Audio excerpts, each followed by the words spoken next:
Welcome to Human School. I'm your host, Dr. Patil Armenian.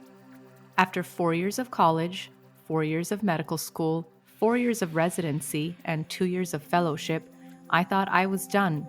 I did my time, got my degrees, and now I was just gonna live life. Well, think again. Some of my greatest schooling has come after my formal education was complete, and it keeps on coming. Join me at Human School, where we can learn together. I'm an emergency physician and medical toxicologist working at a large teaching hospital in California. I'm also a mom, wife, sister, daughter, and friend. Whether you work in healthcare or not, you too lead a busy life. Together, let's work on how we can thrive in all of our real-world roles. On this podcast, we'll dig deep into what it means to constantly learn and evolve, to be human. Every other week, I'll share some of my personal stories, interview inspiring people, and offer tools to help you learn more about yourself. Being on the front lines in the ER, you learn a lot about life and death. And though my philosophies were born in a busy emergency room, they can apply to anyone trying to live a joyful life here on Earth. Please listen, share, and subscribe to this podcast, available on Apple Podcasts, Spotify, or wherever you get your podcasts. Follow me on Instagram at Human School Podcast, and feel free to let me know what topics or guests you want to hear about. And if you like the podcast, don't forget to rate and review it.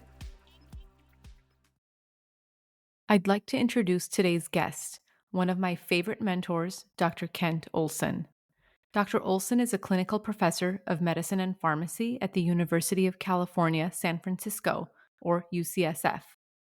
From 1983 to 2017, he was the medical director of the San Francisco Division of the California Poison Control System, where he was instrumental in the toxicology education of thousands of medical students, pharmacy students, resident physicians, pharmacists, and medical toxicology fellows that worked there. I'm referring to the Poison Control Center that anyone in the U.S. can call for free to get expert advice on poisonings, overdoses, envenomations, and other medication misadventures.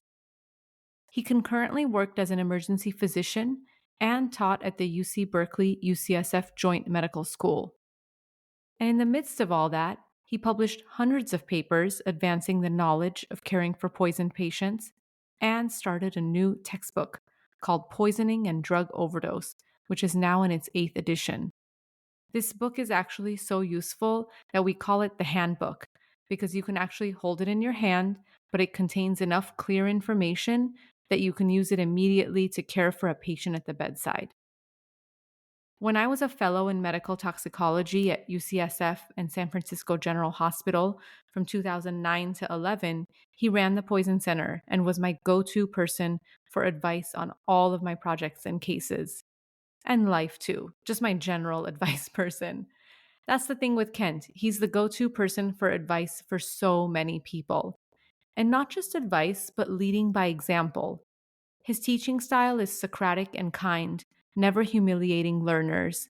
And his administrative style is not removed, but in the trenches with everyone, so that he knew what everyone was going through in order to improve things.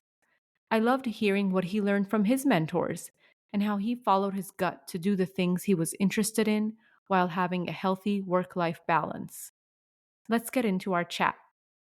Hi, everyone, and welcome to Human School. With us today is one of my dearest mentors, colleague, and friends, Dr. Kent Olson. Well, hi, everybody. Thanks for being here today, Kent. So when I first came up with the idea to do a podcast and I was thinking of people I wanted to talk to, you were actually at the top of my list, because when I look back of how I got my teaching style and how I want to mentor people, it really comes from you. So thank you for that, Kent. Oh, thank you for the compliment. Now, you've done so much, but let's start at the beginning. How did you even get into the worlds of both emergency medicine and toxicology? How far back do you want to go? However far back you feel it's necessary. Well, I do recall an incident when I was about 5 years old. My older brother and sister, who liked to tease me, gave me a handful of M&Ms and said, "Here, these are for you, Kent." And I put them all in my mouth and started chewing and realized they weren't M&Ms, they were vitamins, and they tasted bitter and terrible. And of course, I spat them out and started crying. That was my first introduction to being poisoned. I would Wow. say the next memory that I have that might have had something to do with my choice of career was when I was studying the sitar in India. I was living in the Himalayan foothills, and there happened to be a town there that was very popular among the world travelers, the so-called hippies of the time. This is 1969. And I saw a group of them ingest tea made from datura and get extremely intoxicated. And of course, they got dry mouths and they got dilated pupils and they got hallucinations and delirium. And they were rolling all over the floor, unable to pee, but thirsty and drinking more of the tea. And they were out of it for a couple of days. It was a very impressive moment for me. I didn't try any of the tea, by the way.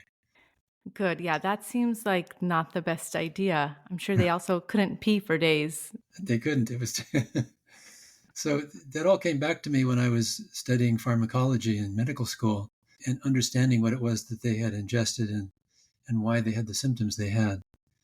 And I'd say that that was probably my biggest influence in going into toxicology was a very wonderful course in clinical pharmacology taught by Bert Katzung.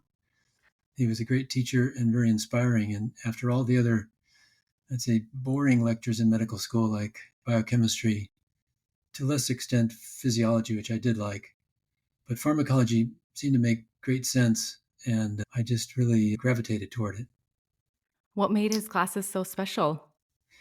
That's a good question. He was very clear. He drew very carefully and deliberately on the board, but only things that were really relevant to our learning. His handouts and his book were all very clear. The tables were clear. And he made it very clear what it was that we expected to learn from the course and what we needed to study, which you'd think would be the usual fare for a good teacher. But most of the teachers we had just didn't rise to that level of competence. Oh, that's so true. That clarity is so important. And I always feel like when you get that clarity from a teacher, it means that they know their material inside and out so well.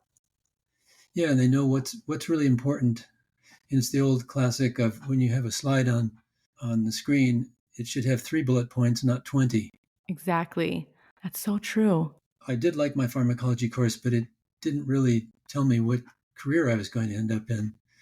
I thought at the time I'd probably do family practice with my wife, Donna.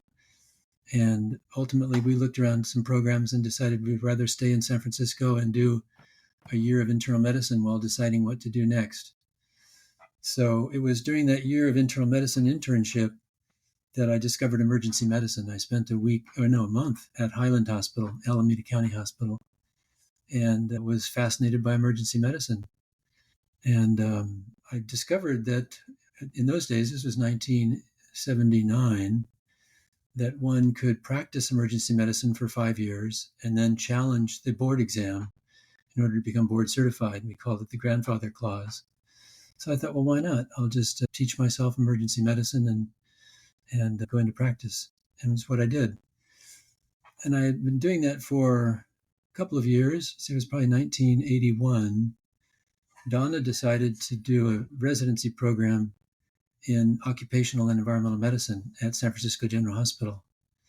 And the director of that program was none other than Chuck Becker, who was the founder of the Poison Control Center and a brilliant toxicologist. So I accompanied Donna to the welcoming picnic for the new residents of his program, the occupational program. And I met Chuck and was just talking with him. And we got to talking about toxicology cases that I'd seen in the emergency department or places where I was working. And I had also had the good fortune of interacting with Kathy Keller, one of our pharmacists, on the phone at Poison Center when I called about a case. And she consulted with Neil Benowitz, and they got back to me and said, yeah, here's how to treat this patient, and here's what to look out for. And I was amazed and enthusiastic. So I was telling this to Chuck, and he says at this picnic, well, why don't you come and do a fellowship? And I thought, oh, okay, I guess I will. So that's how it started. I did a 1-year fellowship while I continued to work 1 day a week in the emergency department. And by that time was 1982. I finished and did my toxicology board exam, and then was hired back after about a year to direct the Poison Control Center. Wow, what an interesting turn of events. That was a great picnic that you went to. Yeah, I could never have predicted it. That was the thing. It was just like emergency medicine. I kind of fell into it. I saw, oh, here's an opportunity, and it looks really interesting, and I like it. And the same with toxicology. It looks like this is a great opportunity, and I guess I'll try it out. Yeah, and then you just went and ran the Poison Center in San Francisco. Yeah, it was a steep learning curve for me. I had never done any administrative work before, so running the Poison Control Center meant hiring and firing, getting budgets, finding equipment, finding space, all those kind of things, which I wasn't very good at. I was very fortunate within a few years to be able to hire Tom Kearney, a pharmacist who took over the business aspect of the Poison Center and all the hiring and firing and training of staff. He was wonderful, and we were a great collaboration team for the next 25 years. Yeah, you two are the best, my favorite team ever. I know at some point there were many different poison control centers in California, and then they all came under one umbrella. Is that right? Yeah, it was at one time, believe it or not, there were 2 poison control centers in the town of Chico. They Oh, were in each of them in one hospital. They were competing with the other hospital for, here's what we have. We have cardiac surgery. We have a poison control center, which really was a telephone with a small set of books and a nurse who was working in the ER, but who was assigned to answer the call should it ring. There were a number of smaller poison centers like that around the state, and it was difficult to get funding from the state with this kind of hodgepodge of unrelated poison centers all kind of vying for money and recognition. So we came up with a plan to consolidate all the poison centers under the University of California. And the largest poison centers, with the exception of Los Angeles, but the other 4 largest poison centers, San Francisco, Sacramento, Fresno, and San Diego, joined together. It was a great move, I think. We did a lot of collaborative work over the years, still collaborating very effectively, and I'm very glad that we did that. well, and it really made it so that anybody who was suffering a poisoning, overdose, envenomation, really severe adverse pharmaceutical event, could anyone could call this number and for free get expert advice, which is amazing. Yeah, right. They could any time of day or night you could call, and depending on where you're calling from, the call would go into a pool, and we had people around the state available, all expert pharmacists and nurses who are trained in pharmacology and toxicology, to answer the question in a uniform manner. And we quickly developed a standardized data collection system put together by Terry Carlson, who is our IT person in charge. And we had a very effective way of keeping track of all the calls statewide and being able to look at all the cases at all times around the state. So a virtual single poison center, although we frequently asked by funders and people in the legislature, why do you have 4 poison centers? Why don't you just have one? And we would answer, well, where would you put the one? And what would you do if there was an earthquake and the one went down? We have 4 that are acting like a virtual single poison center because they're all connected telephone wise and by the computer, decentralizing, but a uniform poisoning treatment line. And one of the cool things is also that a lot of them are associated with fellowship programs and teaching residents. And so they're so involved in education. When I rotated up in San Francisco with you as a resident first, I remember one day you said, oh, well, we have one of our calls is from San Francisco General Hospital. Let's just go walk over there and see the patient. And that just blew my mind because I didn't even think we could go take care of these patients at the bedside. And that was something that, you really introduced, I feel. Yeah, and various programs around the state had, I'd say, more or less success in getting to the bedside. It's difficult with 400 hospitals in California to get to the bedside of every one of them. So Yes. most of our consults are virtual over the phone. But when there is a patient at a hospital that's nearby, within walking or driving distance, we try to make an effort to get to see them at the bedside. I remember one case where a patient was exposed to a pesticide, organophosphate type pesticide, and it wasn't clear how sick they were. And so I asked, well, are they sweating? And the person on the other end of the line said, I don't think so. And then I went to the hospital and I saw that the patient's bed sheets were actually soaking wet. Oh, So getting to the bedside and seeing the patient directly makes a big difference when it's possible. Because sometimes, the staff on the other end of the phone aren't necessarily sophisticated in what to look for. And also they're very busy with other patients. So if you can get to the bedside, it's a great opportunity for learning and teaching. definitely. And that's what I do now all the time. And it's so, fun and gratifying to be able to take care of these patients. And one of the things I remember about your administrative and leadership style is that once a week, at least, I would see you on the phones at the Poison Control Center. And I feel like a lot of people, once they get into administrative roles, they just get locked into that and they don't do what everybody else is doing. So they don't understand what their staff is going through and what the workflow is really like. That's something that I thought was really special. And, what drove you to do that, to just get on the phones? I loved doing it. I really enjoyed direct contact with the callers. Most of the cases that people call about are pretty minor and, oh, they needed some reassurance. But that's fun. And then, of course, the more complicated cases, I enjoy being on the phone and asking questions and thinking through the case. But most importantly, I liked sitting next to the staff and just talking about things, talking about cases that they were handling, talking about administrative issues or whatever. Just it gave me a good feeling for what their workload was like, what they were capable of, as well as being fun to do. I think that's such a important thing about leadership and being able to lead people properly. So that's really inspiring to me. Now, this whole time you were still working in the emergency department, right? Yeah, I've kept up a practice of about 1 day a week in the ER for many years. Barely enough to keep current, I would say. At a certain point, I felt like I was not putting in enough hours to really stay comfortably current with emergency medicine. But that's when I retired. Retired from ED. I continued with the Poison Center, but when I turned 65, I was 55.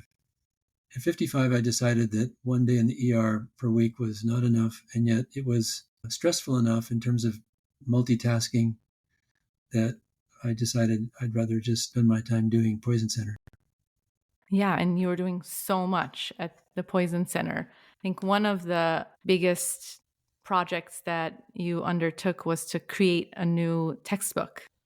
Yeah, that was a lot of fun. Interesting story there. When I was in medical school, I wanted to go back to India where I'd grown up as a boy and then again studied Indian music for a while. And I was looking around for a hospital to work in India for a while. And I was eventually put in touch with Jack Lang, who was the founder of the Lang Medical Books. And he knew a lot of people all around the world because he published books that were inexpensive. And so a lot of third world countries utilized their books, and he did a lot of traveling to meet and talk with people in the field all over the world. And he knew a interesting woman in a small village in India, Sister Mary Frederick, who was a surgeon and a nun from Brooklyn, who had gone to India in the 1940s and built a hospital in the rural area. And fascinating time. I spent 3 months there working in this village hospital. When I came back, I had lunch with Jack Lang and described what I'd done and had a good time I'd had. And he said, by the way, would you like to be a student reviewer for my books? Because I like to have students look at these books and tell me whether they're understandable and to the point and not too full of garbage, like most textbooks are a little too thick.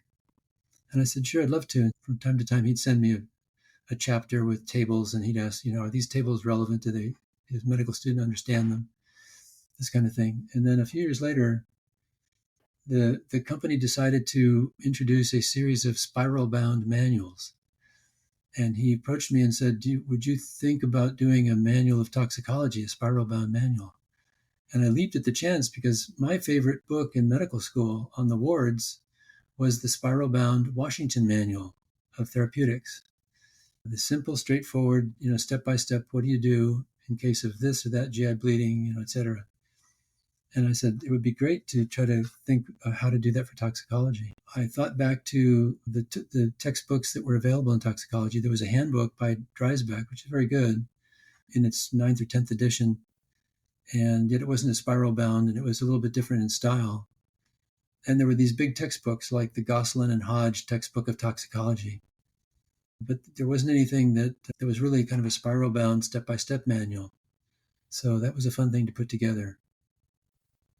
And we're talking about the Lang book, Poisoning and Drug Overdose, which is the best go-to handbook. I still use it all the time when I'm on call. I'm always quickly looking things up. And I don't know if you know this, Kent, but for our emergency medicine residents that rotate with us on toxicology, each one of them gets one of those books and they have to hand it back at the end of their rotation. And guaranteed every year, so many go missing. We probably end up buying for our whole department like 10 copies a year because the residents keep stealing them. It's that good. I have a story. I was in Sri Lanka visiting a colleague there in a rural hospital, seeing the poisoning cases. And the registrars, when I walked into the intensive care area with had some poisoning patients, they pointed me over to the desk where there was an open version of the 2nd edition of the handbook, the spiral bound manual. The nice thing about the spiral bound manuals, of course, is that you could open them up and leave them open. And so if you're working on a case, you go back to it at the table. So it was nice to see that even in Sri Lanka, this manual is being used. It's everywhere. I'm kind of sorry that it's no longer spiral bound for the reason that I mentioned. But it's at a certain point, the number of pages was too thick for the spiral binding. At least that's what I noticed the paper had to get a little bit thinner too, just because it's so much information. Yeah. It's always difficult. Each edition that we do, there's a tendency for the author to want to add more and more detail. It's just natural because as we get to know more toxicology and as we review the literature, there's more information that comes out. And as much as it's important to figure out the new stuff that needs to go into the book, it's also important to say, well, what needs to come out of the book, so that it can take its place, so the book doesn't get bigger and bigger and bigger. Well, and it's such an art to edit that properly. Yeah, and I do take credit for being a vicious editor. It makes people mad sometimes, but I always stick with, the organization of each chapter is uniform, one chapter to the next, and it's got to stick to that. And then if there's extra or new information, it has to be clear, and maybe some of the old information has to be revised or taken out in order to make room for the new information. But that's a real task. I'd say negotiating those changes with the authors is a task, and then deciding for myself which things to leave in or to take out ultimately comes to the editors. I mean, it's a huge work, but it's so useful and so important, and we don't have another resource quite like that. Every other resource is just too in the weeds, too detailed for your immediate, what am I supposed to do right now for this patient? Yeah. When we were working on the first edition of the book, Chuck Becker, I mentioned earlier, who was really one of the grandfathers of modern toxicology, he was my mentor at the Poison Control Center. And I told him that I was working on this book and that I wanted it to be a Washington Manual style book. And he said, and he gave me some great advice. He said, well, individuals will want to take individual credit for the chapters that they write. It's only natural. And the Washington Manual doesn't, at least the issues that I was familiar with, didn't list any specific authors. So he said, give people the authorship and they'll take it seriously. But also he said, why don't you consider, rather than taking the royalties for yourself, spread the royalties out to individuals. Instead of doing that, take all the royalties and put it into the running of the Poison Control Center, so that no one will feel that someone is making money off the book other than the Poison Center. and it becomes a PR tool as opposed to a money-making enterprise. And so that's what we've done. Every edition, all the royalties go to the Poison Control Center, not to any individual or editor. I had no idea. That's so wonderful. Yeah, and it was. I thank Chuck for that. Chuck sadly died just earlier this year, but he was a great influence on me, but also on the field of toxicology and on the development of the recognition of toxicology as a subspecialty of emergency medicine. Yes, definitely. What other useful things did he teach you as a mentor? One of my great ones was a dull pencil is better than a sharp mind. That was his way of saying, organize your papers, write things down, because as smart as you are, you probably won't be able to remember some detail. But if you put it someplace and you know where to find it, then and you can always look it up.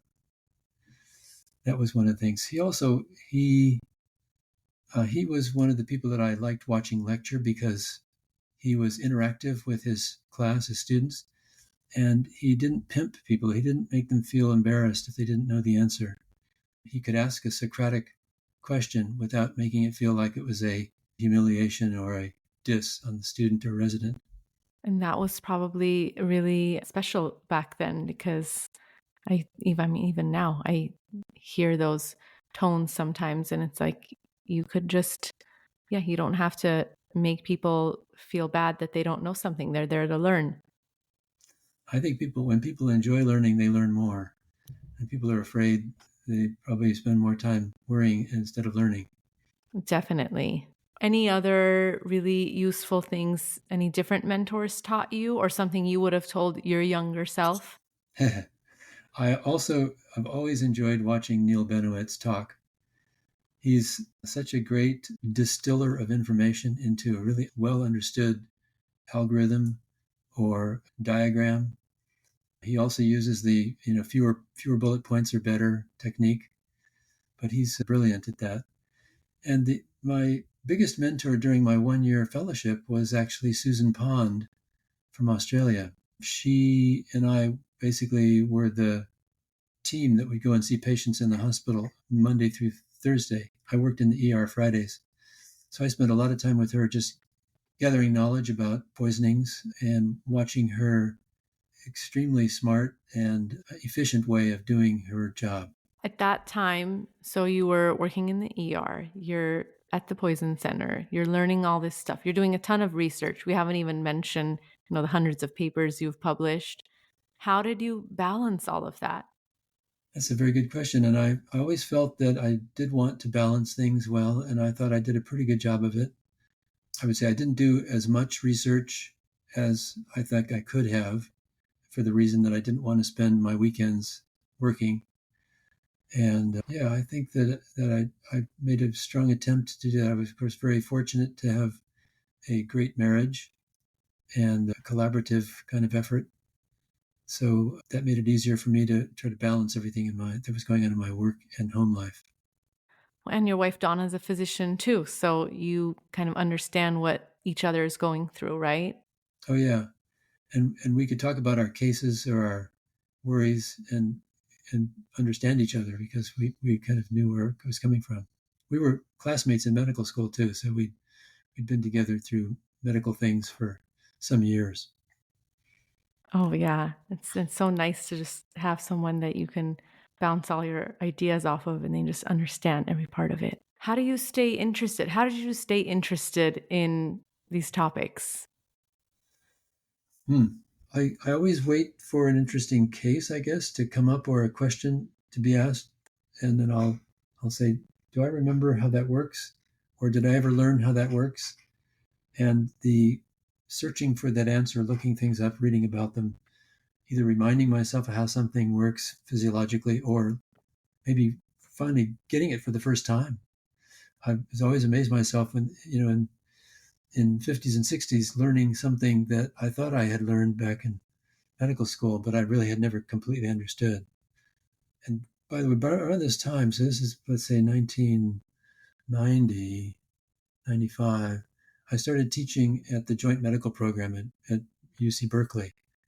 That's a small medical school program that's affiliated with UCSF. And the students, there's only 12 students per year.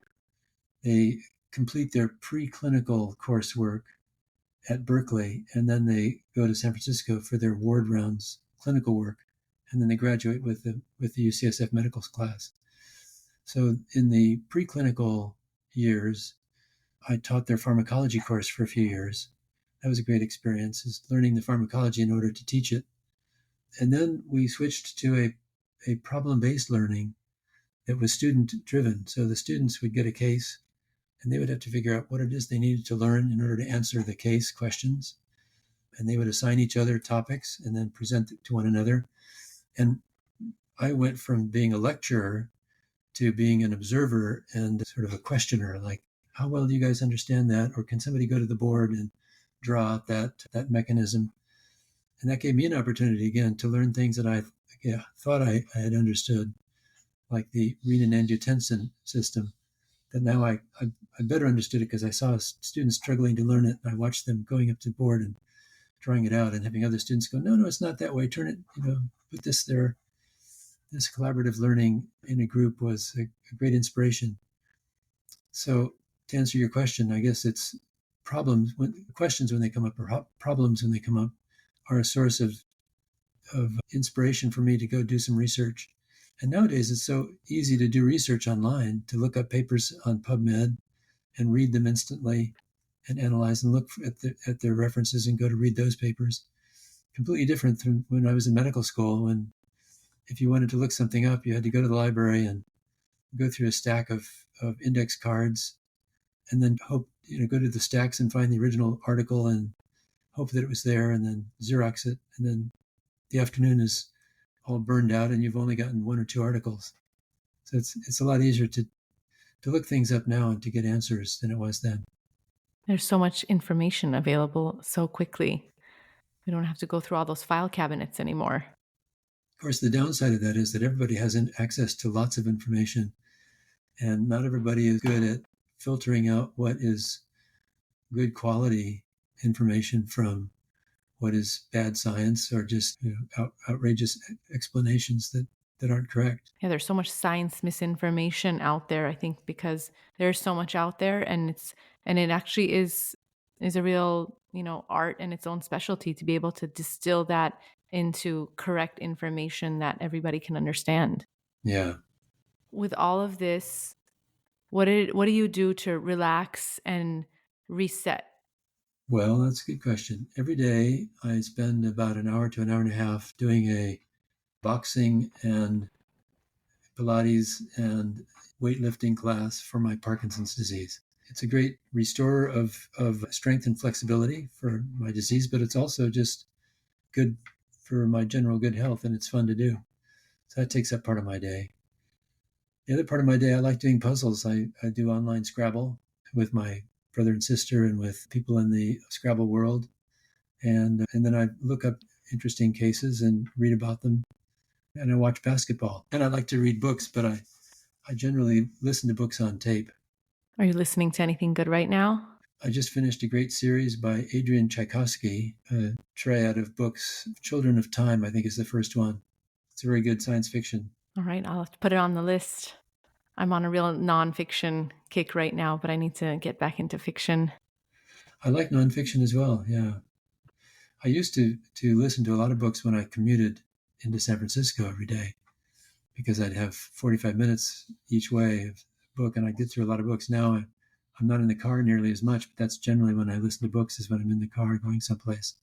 A question I like to ask everyone is, did you ever have any period that you would call a burnout at all, where you were just felt like, oh, I'm just too tired with everything? Or have you been, go, go, go your whole career? I had a kind of a burnout in terms of being an administrator fairly early on in my career. I realized that I didn't like being a hiring and firing manager or a budget manager. So I burned out of that pretty quickly, and luckily found Tom Kearney, as I mentioned, that he came in and basically was the wonderful administrator and collaborator and colleague for many years.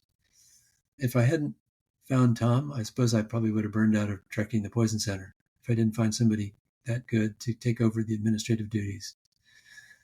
And then I mentioned when I was about 55, working in the ED, I discovered that whereas before I could keep track of 6 or 8 or 10 patients at once, 2 or 3 of them critical, by the time I was mid-50s, I could still do it, but it was not as enjoyable. I guess that would be a kind of burnout. I said, I think I've had a good run so far. I've enjoyed it.